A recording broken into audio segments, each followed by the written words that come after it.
Hello दोस्तों, नमस्कार। मैं हूं फतेह सिंह और आप देख रहे हैं YouTube channel mission success study. दोस्तों, आपका इस चैनल में एक बार फिर स्वागत है। दोस्तों, आज मैं आपके लिए मौर्य साम्राज्य से संबंधित एक नया वीडियो लेकर के आया हूं और इस वीडियो में है अशोक के शिलालेख और अर्थशास्त्र में वर्णित अधिकारी। तो देखिए, सबसे पहले हम बात करते हैं अशोक के शिलालेखों की। तो अशोक ने जो शिलालेख बनवाए थे उसमें पहला शिलालेख है, इसमें लिखा हुआ है राजा द्वारा विशेष रूप से उत्सव समारोह के दौरान पशु वध को निषिद्ध कर दिया गया था। ठीक है, इसमें यह भी पूछा जा सकता है पशु बलि की निंदा, पशु बलि की निंदा इसमें की गई थी पहले शिलालेख में। ध्यान रखें, पहले में पशु बलि की निंदा। दूसरा शिलालेख देखते हैं। इस शिलालेख में दक्षिणी भारत के राज्यों, जो दक्षिण भारत के राज्य थे, उनका वर्णन किया गया है और विशेष रूप से चोल, पांड्य, सतपुड़ा और केरल का वर्णन इसमें मिलता है दूसरे शिलालेख में। इसके अलावा इस शिलालेख में मनुष्य और जानवरों की देखभाल से संबंधित आदेश भी मिलते हैं। ये भी ध्यान रखने की बात है, पूछ लिया जाता है। मनुष्य और जानवरों की देखभाल करना भी राज्य का कर्तव्य होता है। अगला देखते हैं तीसरा शिलालेख। इस तृतीय शिलालेख में इसका निर्माण अशोक ने अपने राज्याभिषेक के 12 साल बाद करवाया था। कितने साल बाद करवाया? 12 साल बाद। देखिए ध्यान से। और इसमें विशेष रूप से उसने अधिकारी नियुक्त किए 3 युक्त, जो अधीनस्थ अधिकारी है, प्रादेशिक, जो जिला प्रमुख जैसा अधिकारी होता था, राजकीय ग्रामीण अधिकारी होता था। इनको ये आदेश दिया कि ये सभी अधिकारी प्रति 5 वर्ष, प्रत्येक 5 साल में राज्य के सभी क्षेत्रों का दौरा कर अशोक की धम्म नीति का प्रचार करेंगे। इसके अलावा एक चीज और है इस शिलालेख की जो महत्वपूर्ण है, ब्राह्मणों के प्रति उदारता प्रकट करने हेतु व्यावहारिक निर्देश भी दिए थे सम्राट अशोक ने। अगला देखते हैं, चौथा शिलालेख है। इस शिलालेख में धम्म घोष को प्राथमिकता दी गई। किसको?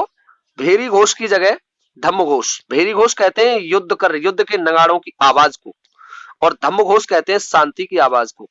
तो धम्म घोष को प्राथमिकता दी गई और ये मानव जाति के लिए आदर्श है। इसके अलावा इस शिलालेख में समाज पर धम्म के प्रभाव का वर्णन भी किया गया है। अगला देखते हैं, 5वां शिलालेख है सम्राट अशोक का। इस शिलालेख में सम्राट अशोक ने दासों से संबंधित नीतियों के बारे में चिंता व्यक्त की और धम्म महामात्र की नियुक्ति का उल्लेख किया। पूछा जा सकता है यहां से कि धम्म महामात्र की नियुक्ति कौन से शिलालेख में है? तो धम्म महामात्र की नियुक्ति 5वें शिलालेख में है। और साथ ही इस शिलालेख में एक महत्वपूर्ण क्वेश्चन यहां से बनता है कि किस शिलालेख में कहा गया है प्रत्येक मानव मेरी संतान है। ये क्वेश्चन 2 बार आ चुका है, ये कोटेशन आपका। तो इस कोटेशन को ध्यान से देख लें। 5वें शिलालेख में सम्राट अशोक ने कहा है प्रत्येक मानव मेरी संतान है। 6वां शिलालेख देखते हैं। इस शिलालेख में देखिए, राजा द्वारा लगातार लोगों की स्थिति के बारे में सूचना प्राप्त करने की इच्छा का वर्णन है। दूसरे शब्दों में यदि कहें तो इस शिलालेख में कल्याण के उपाय का वर्णन किया गया है। जो कल्याणकारी बात है वो बताई गई है। अब देखते हैं 7वां। पर 6वें शिलालेख में एक बात और कही गई है, आत्मनियंत्रण की शिक्षा दी गई है 6वें शिलालेख में। किसकी? आत्मनियंत्रण की। ये भी है इसमें एक आत्म नियंत्रण की शिक्षा, ये भी दी गई है। ध्यान रखें इस चीज को, पूछ लिया जाता है किस शिलालेख में दी गई, तो ये 6वें शिलालेख में है। अब चलते हैं 7वें शिलालेख की तरफ। 7वां जो शिलालेख है इसमें अशोक की तीर्थ यात्रा का वर्णन है। वैसे 7 और 8 दोनों तीर्थ यात्राओं से ही संबंधित हैं। तो देखिए, इस शिलालेख में सभी धर्मों के प्रति सहिष्णुता रखने के लिए राजा के व्यावहारिक निर्देश का वर्णन किया गया है। साथ ही ये भी कहा गया है देखिए इन्वर्टेड कॉमा के जो वाक्य होते हैं, कोटेशन होते हैं, वेरी वेरी इंपॉर्टेंट होते हैं क्वेश्चन आने के लिए। तो अपने साम्राज्य को बढ़ावा के लिए दूसरे संप्रदायों का अपमान, ध्यान से सुनिए, अपने संप्रदाय को बढ़ावा देने के लिए दूसरे संप्रदाय का अपमान करने से अपने ही संप्रदाय का नुकसान होता है, ये 7वें शिलालेख में कहा गया है। शिलालेख 8 देखते हैं। इस शिलालेख में अशोक की पहली धम्म यात्रा का वर्णन मिलता है। पहली धम्म यात्रा का कहां से कहां तक, बोध गया की यात्रा और बोधि वृक्ष का वर्णन भी इसी में मिलता है 8वें शिलालेख में। ध्यान रखें इस चीज का, यानी 7 और 8 दोनों तीर्थ यात्राओं से संबंधित हैं। शिलालेख 9 देखते हैं। नमा शिलालेख है वो सच्ची भेंट और शिष्टाचार से संबंधित है। देखिए इस शिलालेख में जन्म, बीमारी, शादी के बाद और यात्रा पर जाने से पहले आयोजित किए जाने वाले लोकप्रिय समारोह की निंदा की गई है। साथ ही इसमें धम्म के अभ्यास पर बल दिया गया है। अर्थात मैंने पहले ही बताया था, सच्ची भेंट और सच्चा शिष्टाचार, ये क्वेश्चन एक बार पूछा गया है। सच्ची भेंट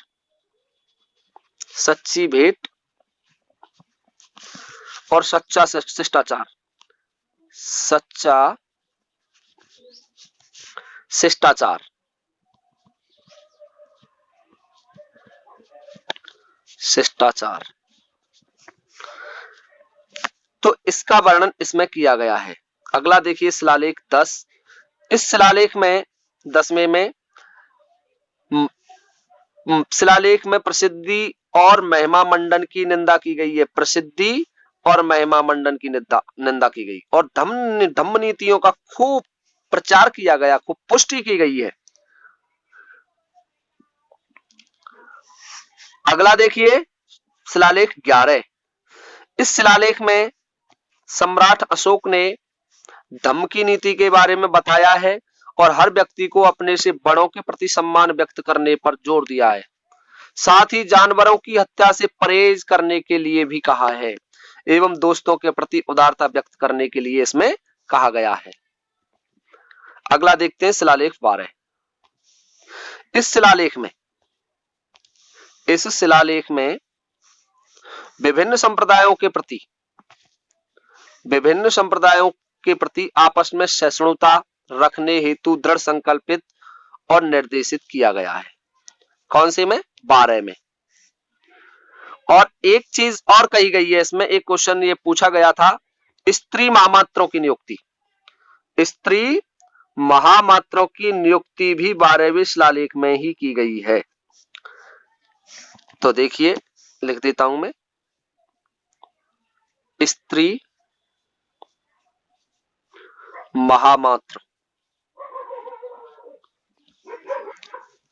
महामात्रों की नियुक्ति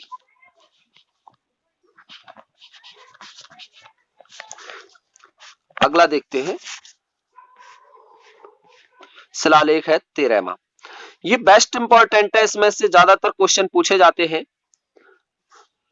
इसमें विशेषकर कलिंग युद्ध का वर्णन मिलता है।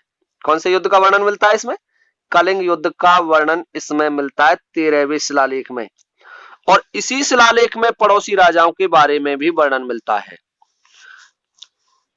इस शिलालेख में का सर्वोपरि महत्व यह है कि ये अशोक के धम्म नीति को समझने में मदद करता है।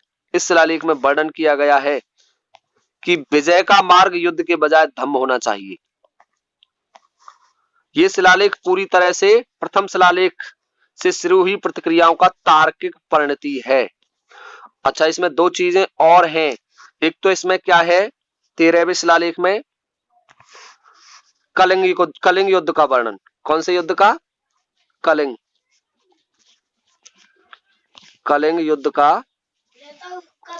युद्ध का वर्णन। अच्छा, और दूसरा मिलता है इसमें पड़ोसी राजाओं का वर्णन। ये क्वेश्चन आया था रीट में 2015 में, पड़ोसी राजाओं का वर्णन। ये रीट 2015 में पूछा गया। कि अशोक के किस शिलालेख में पड़ोसी राजाओं का वर्णन मिलता है, तो ध्यान रखें 13वें शिलालेख में मिलता है और इसी में कलिंग युद्ध का वर्णन भी मिलता है। लास्ट शिलालेख है 14। इस शिलालेख में अशोक ने समस्त जनता को धार्मिक जीवन बिताने के लिए कहा था। ये शिलालेख देश के विभिन्न भागों में शिलालेखों के उत्कीर्णन का वर्णन। अब देखते हैं अर्थशास्त्र में वर्णित अधिकारी कि अर्थशास्त्र में कितने अधिकारियों का वर्णन किया गया है। सबसे पहला अधिकारी है मंत्री, ये प्रधानमंत्री होता था। दूसरा है पुरोहित, ये धर्म एवं दान विभाग का प्रधान होता था। दूसरा होता है सेनापति, ये सैन्य विभाग का प्रधान होता है। चौथा होता है युवराज, जो राजा का पुत्र या राजपुत्र होता है। ये तो सामान्य से है, यहाँ से क्वेश्चन नहीं आएगा, मैं बताता हूँ कहां से आएगा। अब जो अगले चले हैं द्वारिक, इंपॉर्टेंट है। राजकीय द्वार रक्षक, अंतर्वेदिक, अंतःपुर का अध्यक्ष होता है। ये समाहर्ता एक बार आ चुका है। आय का संग्रहकर्ता, पूछा गया है आय के संग्रहकर्ता को क्या कहते हैं, ये क्वेश्चन आया है एक बार। अगला है सन्निधाता, ये भी आ चुका है, राजकीय कोष का अध्यक्ष होता है। प्रशासता, कारागार का अध्यक्ष होता है। रटलेन को प्रादेशिक, प्रदेष्टि ये कमिश्नर होता है। और ये नगर कोतवाल था। व्यावहारिक, ये प्रमुख न्यायाधीश, देखिए आप कहीं भ्रमित हो जाएं, व्यावहारिक को न्यायाधीश कहते थे मौर्य काल में। नायक, ये नगर रक्षा का अध्यक्ष होता है। कर्मांतिक, ये उद्योगों एवं कारखानों का अध्यक्ष होता है। मंत्रिपरिषद, ये अध्यक्ष होता है। दंडपाल, ये सेना का सामान एकत्र करने वाला होता है। देखिए दंडपाल या दंड देने वाला नहीं है, सेना के लिए सामान इकट्ठा करता है। और अगला है दुर्गपाल, जो दुर्ग की रक्षा करता है। और अंतःपाल और होता है एक, ये सीमावर्ती दुर्गों की रक्षा करता है। तो इसमें जो ज्यादा इंपॉर्टेंट है वो 5-7 उनको याद कर लें। जैसे ये है अंतर्वेदिक है, और समाहर्ता है, सन्निधाता है, प्रशासता है, प्रदेष्टि है, व्यावहारिक है, और कर्मांतिक है, और दुर्गपाल है। ये 5-7 ऐसे हैं, इनको रट लें आप कि कौन का क्या काम है। तो ये है इसके अधिकारी मौर्य साम्राज्य के। चलिए आगे चलते हैं। अब देखिए आगे सारनाथ का अशोक स्तंभ है, उसके बारे में थोड़ा सा वर्णन कर लेते हैं। ये हल्के गुलाबी रंग के पत्थर का बना हुआ है। इस स्तंभ की चौकी पर, ये चौकी नहीं है, चौकी है, हाथी, शेर, घोड़ा और बैल, चारों जीवों का चित्रण है। ये चारों एक बार पूछे गए थे रीट परीक्षा में कि अशोक के सारनाथ स्तंभ पर निम्न में से कौन कौन से जानवर अंकित हैं। तो कौन कौन से हैं? हाथी, शेर, घोड़ा, बैल, चारों जानवर अंकित हैं। अब देखिए स्तूप क्या है। स्तूप, ये स्तूप महात्मा बुद्ध के महापरिनिर्वाण के बाद उनकी अस्थियों को 8 भागों में बांट लिया गया और उनकी समाधियों पर अर्धगुंबदाकार आकृतियों में स्तूप बनाए गए और उन्हें स्तूप कहा गया। जो सबसे प्राचीन स्तूप है, ये पूछा गया एक बार, सबसे प्राचीन स्तूप ये पीपरवा का है। पीपरहवा, ये नेपाल का स्तूप और जो मौर्य काल से पहले का है, ये भी ध्यान रखने की बात है। अगला है बौद्ध परंपराओं के अनुसार अकेले अशोक ने 84,000 स्तूपों का निर्माण करवाया। और अशोक के स्तूपों की विशेषता क्या है? इसमें ईंटें लगी हुई हैं, ईंटों का प्रयोग किया गया। जिस समय कोई नहीं जानता था तब ईंटें लगाई गई इसमें। अशोक के द्वारा बनाए गए स्तूपों में सबसे जो महत्वपूर्ण स्तूप है वो रायसेन जिले के विदिशा में सांची का स्तूप है। पूछ लिया जाता है सांची का स्तूप कहाँ स्थित है? रायसेन जिले में, जो एमपी में पड़ता है। इस स्तूप को खोजा किसने था? सांची के स्तूप को जनरल रायलट ने 1818 में। अब जो अशोक के स्तंभों की विशेषता है वो देखते हैं। इसमें महत्वपूर्णतः 5 अंग माने गए हैं। पहला है मेखला या लाट, दूसरा है घंटा या उल्टा कमल, तीसरा चौकी, पशु मूर्ति और अशोक चक्र। ये पांचों इंपॉर्टेंट हैं, ये उनकी विशेषताओं में पूछ लिया जाता है।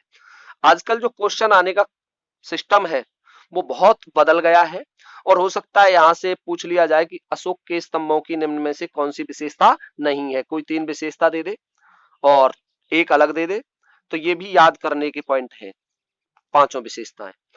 इन शीर्षों के अलावा जो ये हैं, इनके अलावा कुछ स्तंभ ऐसे भी हैं जिन पर दो पशु अलग अलग आकृति के मिले हैं, जैसे बसाड़ बिहार में है, इस पर शेर की मूर्ति से सिंह स्तंभ कहते हैं। पूछा गया था एक बार, सिंह स्तंभ निम्न में से कौन से स्तंभ को कहा गया है, तो बसाड़ बिहार को। ठीक है, ध्यान रखें।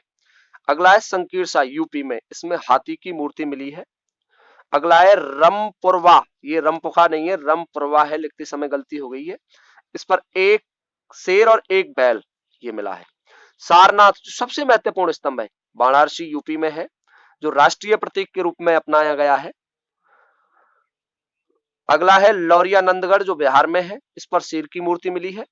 उससे अगला है सांची का स्तूप, मैंने अभी बताया था थोड़ी देर पहले, एमपी में है, कौन से जिले में है, रायसेन जिले में, ये पूछ लिया गया था विदिशा के निकट। अब जो सर्वश्रेष्ठ स्तंभ है वो अशोक का स्तंभ है। किसका है, अशोक का, ये सर्वश्रेष्ठ स्तंभ है, ये ध्यान रखें। अशोक के स्तंभों की संख्या वैसे निश्चित नहीं है, और फाइयान ने ये पूछा गया, फाइयान ने कितने बताइए संख्या, 6, हवेन सांग ने 15, याद कर लें इसको, और भारतीय विद्वान इसको 30 से अधिक बताते हैं। ये दोबारा रिपीट हो गया है ये पार्ट। अब देखते हैं गुहालेख। गुहालेख मौर्य युग में पर्वतों को काटकर निवास स्थान बनाने की कला थी, यानी गुफाओं में साधु लोग रहते थे, जो तपस्वी थे वो गुफाओं में रहते थे। तो अशोक व उसके पुत्र दशरथ के समय में बारावर है, ये बारावर बिहार में है, और नागा अर्जुन की पहाड़ियों को काट कर, यानी 4 गुफाएं बनवाई थी बारावर की पहाड़ियों में और 3 गुफाएं बनवाई थी नागा अर्जुन की पहाड़ियों में, काटकर आजीवक ये संप्रदाय पूछा जाता है। कौन से संप्रदाय के साधुओं के लिए, आजीवक संप्रदाय के साधुओं के लिए निवास के लिए 7 गुफाओं का निर्माण करवाया, और इन गुफाओं को इसलिए 7 घर भी कहा जाता है। अब देखिए आगे, जो बारावर की पहाड़ी है उनमें कौन कौन सी गुफाएं हैं, ये 4 हैं, 3 लिख गया है। एक लोमस ऋषि की गुफा और है जो सबसे इंपॉर्टेंट है, लोमस। तो देखिए पहला है सुदामा की गुफा, दूसरा है कर्ण चौपड़, और तीसरी है विश्व झोंपड़ी, और चौथी है लोमस ऋषि की गुफा। ये सबसे प्रसिद्ध है, जिसका निर्माण स्वयं दशरथ द्वारा करवाया गया था। नागार्जुन में भी 3 गुफाएं हैं, ये भी बिहार में पड़ती हैं। कौन सी है पहली गुफा, गोपिका, विथिक या विदायक और पापिया।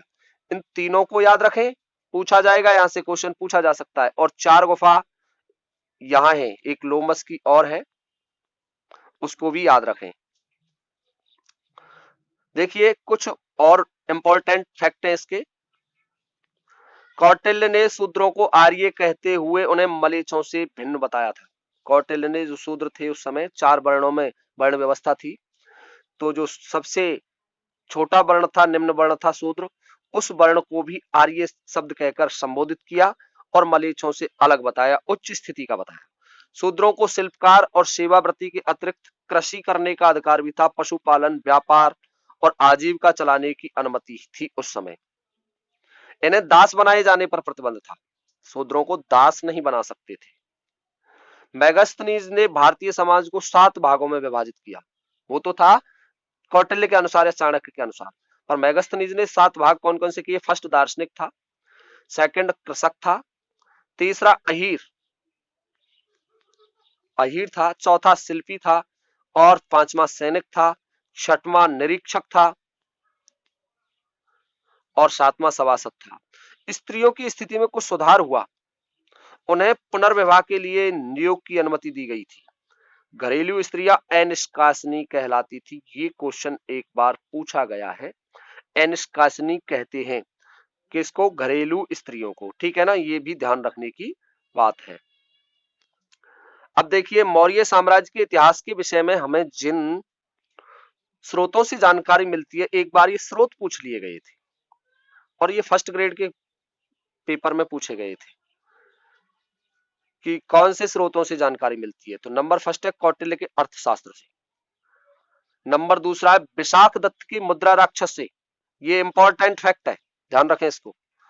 सोमदेव की कथा सरित सागर से, सोमदेव द्वारा रचित है पुस्तक कथा सरित सागर।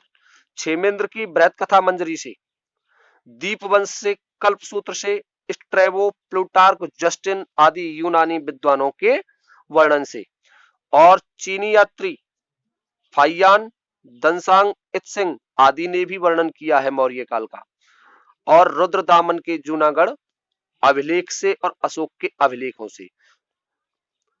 अब देखते हैं कुछ आर्थिक स्थिति क्या थी उस काल की। तो देखिए एक ये क्वेश्चन फर्स्ट ग्रेड में एक बार पूछा जा चुका है, ये क्वेश्चन पंकोद सन्निरोधे इंपॉर्टेंट है, आ सकता है। सड़क पर कीचड़ फैलाने पर मौर्य प्रशासन द्वारा दिया जाने वाला दंड या जुर्माना क्या कहते थे? पंकोद सन्निरोधे। दूसरा है देवताकारु, ये देवताओं की मूर्तियां बनाने वाला शिल्पी होता था। प्रस्तर शिल्प मौर्य काल के सबसे उल्लेखनीय कलात्मक अवशेष। अदेव मात्रक, ऐसी भूमि जिसमें बिना वर्षा के भी अच्छी कृषि होती थी। आय, आय के 7 स्रोत बताए हैं। दुर्ग, राष्ट्र, खनि, खनि, सेतु, वन, ब्रज, वणिक पंथ, ये स्रोत निम्न है। दुर्ग नगरों से प्राप्त आय, ब्रज पशुओं से प्राप्त आय, राष्ट्र जनपदों से प्राप्त आय, खनि खानों से प्राप्त आय, सेतु फल फूल एवं साग सब्जियों से प्राप्त आय, वणिक पंथ जो स्थल एवं जल मार्ग से आय प्राप्त होती थी, और वन जंगलों से प्राप्त होने वाली आय।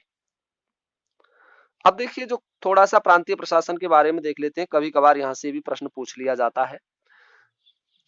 केंद्र प्रांतों में बटा था, प्रांतों का प्रशासन वायसराय रूपी अधिकारी चलाता था। ये अधिकारी राजवंश के होते थे, ध्यान रखें, राजा के नजदीकी होते थे, जैसे चाचा के, काका के, भाई के पुत्र होते थे। प्रांतीय प्रशासन और उसके विभाजन को निम्न प्रकार से समझा जा सकता है। प्रांत, इसका प्रमुख अधिकारी कुमार या आर्यपुत्र कहलाता था। ध्यान रखें प्रांत का अधिकारी मौर्य काल में क्या था? आर्यपुत्र। मंडल, इसका अधिकारी प्रदेष्टा या प्रादेशिक कमिश्नरी, मैंने पहले ही बताया था आपको जब अधिकारियों का वर्णन किया था। आहार या विषय, ये जिला होता था वर्तमान, इसका अधिकारी विषयपति या स्थानिक कहलाता था। स्थानीय क्या होता है? ये 800 ग्रामों का समूह, द्रोणमुख 400 ग्रामों का समूह, खावरटिक 200 ग्रामों का समूह, संग्रहण 10 ग्रामों का समूह, और इसके अधिकारी को गोप कहते थे। ग्राम प्रमुख अधिकारी होता था ग्राम का ग्रामीण, ये भी पूछ लिया जा सकता है। जिले और ग्राम के बीच 2 प्रमुख अधिकारी थे, स्थानिक और गोप। स्थानिक ये भूग्रामों से भू राजस्व इकट्ठा करता था, और गोप गांव से वसूल कर भू राजस्व का लेखा जोखा रखने वाला अधिकारी होता था। नगर प्रशासन, मेगास्थनीज ने एक नगर के प्रमुख अधिकारी का वर्णन किया, उसको एस्ट्रोनोमाई कहा था, ये भी पूछ लिया गया एक बार। मेगास्थनीज ने मौर्य की राजधानी का विस्तार से वर्णन किया है, और इनके अनुसार पाटलिपुत्र का प्रशासन 30 अधिकारियों के जिम्मे था, जो वर्तमान म्युनिसिपल बोर्ड की भांति कार्य करता था। तो दोस्तों ये था अपना मौर्य साम्राज्य से संबंधित वीडियो। इसमें एक क्वेश्चन और मुझसे शायद पहले छूट गया है, मैं उसको यहां लिख देता हूं। पहली जनगणना, प्रथम जनगणना भी मौर्य काल में ही हुई थी, ध्यान रखें, प्रथम जनगणना।